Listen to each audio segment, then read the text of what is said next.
Hi ಹಲ್ಲ ನಮಸ್ಕಾರ. ಅಶು ಆಚಾರ್ಯ ಕನ್ನಡ ಚಾನಲ್ಗೆ ಸ್ವಾಗತ.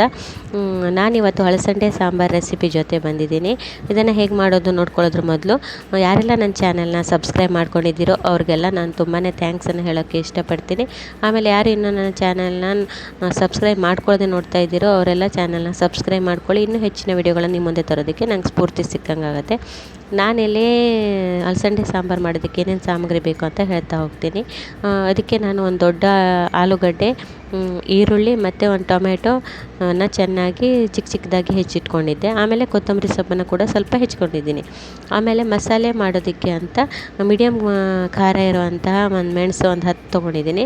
ಆಮೇಲೆ ಒಂದು ಮುಷ್ಟಿಯಷ್ಟು ಕೊತ್ತಂಬರಿ, ಆಮೇಲೆ ಒಂದು ಹಾಫ್ ಟೇಬಲ್ ಸ್ಪೂನು ಮೆಂತ್ಯ, ಹಾಫ್ ಟೇಬಲ್ ಸ್ಪೂನು ಸಾಸಿವೆ, ಹಾಫ್ ಟೇಬಲ್ ಸ್ಪೂನು ಬಡೆಸೊಪ್ಪು, ಆಮೇಲೆ 1 ಇಂಚಿನಷ್ಟು ಎಲ್ಲ ಗರಂ ಮಸಾಲೆ ಸಾಮಗ್ರಿನೂ ಕೂಡ ತೊಗೊಂಡಿದ್ದೀನಿ.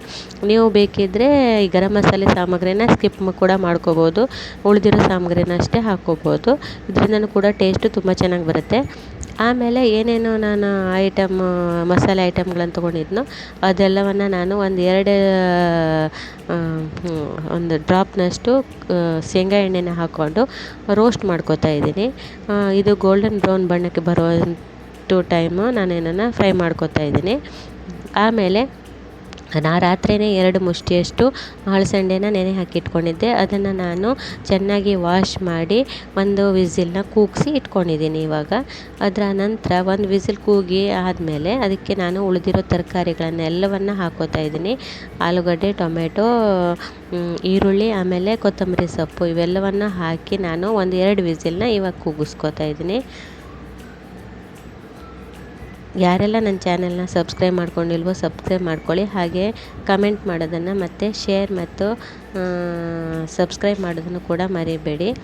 ಆಮೇಲೆ ಇದನ್ನು ನಾನು ಏನು ಮಾಡ್ತಾಯಿದ್ದೀನಿ ಅಂದರೆ ಎಷ್ಟು ಬೇಕೋ ಅಷ್ಟು ನೀರನ್ನು ಹಾಕಿ 1-2 ವಿಸಿಲ್ ಇವಾಗ ಕೂಗಿಸ್ಕೋತೀನಿ. Already 1 whistle ಕೂಗಿಸ್ಕೊಂಡಿದ್ದೆ ಅಲಸಂಡೆಗೆ. ಆಮೇಲೆ ತರಕಾರಿ ಎಲ್ಲ ಹಾಕಿ ಆದಮೇಲೆ ಇನ್ನೊಂದು 2 ವಿಸಿಲ್ನ ಕೂಗಿಸ್ಕೊಂಡು ಏರೆಲ್ಲ ಹೋದ್ಮೇಲೆ ಅದಕ್ಕೆ ನಾನು ಉಪ್ಪು ಎಷ್ಟು ಬೇಕೋ ರುಚಿಗೆ ಅಷ್ಟು ನಾನು ಇವಾಗಲೇ ಹಾಕ್ಕೊಂಡು 1-2 ನಿಮಿಷ ಕುದಿಸ್ಕೋತೀನಿ. ಯಾಕಂದರೆ ತರಕಾರಿಗಳೆಲ್ಲ ಉಪ್ಪನ್ನು ಚೆನ್ನಾಗಿ ಹೀರ್ಕೊಳ್ಳುತ್ತೆ. ಇದರಿಂದ ತಿನ್ನೋದಕ್ಕೆ ತುಂಬಾ ರುಚಿಯಾಗಿರುತ್ತೆ. ಆಮೇಲೆ ನಾನು ಮಸಾಲೆ ರುಬ್ಬೋದಕ್ಕೆ ಅಂತ ಏನೇನು ಡ್ರೈ ರೋಸ್ಟ್ ಮಾಡ್ಕೊಂಡಿದ್ದೆ ಅದನ್ನು, ಆಮೇಲೆ ಒಂದು ಹಾಫ್ ತೆಂಗಿನಕಾಯಿ ತುರಿ ಕಡಿಯನ್ನು ಹಾಕ್ಕೊಂಡಿದ್ದೆ. ಆಮೇಲೆ 1 ಇಂಚಿನಷ್ಟು ಹುಣಸೆ ಹಣ್ಣು, 1/4 ಟೇಬಲ್ ಸ್ಪೂನು ಅರಿಶಿಣ ಹಾಕ್ಕೊಂಡು ಮಸಾಲೆನ ರುಬ್ಕೊಂಡಿದ್ದೆ.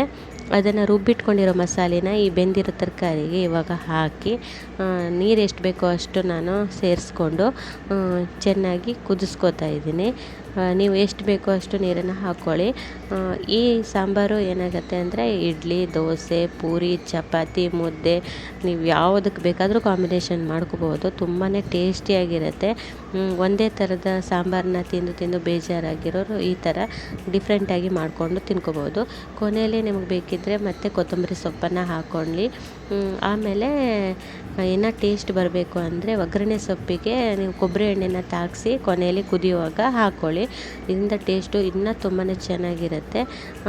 ಹೇಗಿದೆ ಅಂತ ಕಮೆಂಟ್ ಮಾಡೋದನ್ನು ಮರಿಬೇಡಿ.